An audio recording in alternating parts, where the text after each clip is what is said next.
kay Sir Jess. Ikaw man daw tong pinaka may masayaw din sa kwan ng ipuga. Pinaka pambato ko din sa ipuga. Naalam ko yung may pangutana sa mga bayan sa mong karera. Sa imong pagsayaw-sayaw, kung sa man ang mga kalisod na yung mga naagian, pwede ba nito na sa mga share? Okay, just to listen. Sa experience ko na ako ang pinakalisod rin is ang pag-practice is hindi ako pag-practice.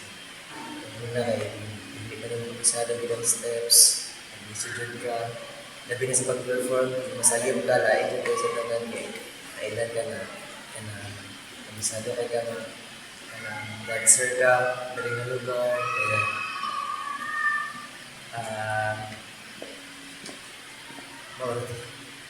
so guys, mura daw itong mga naagian ni Justin daw nga siyang pagsayo-sayo daw diri sa barangay Dalipuga and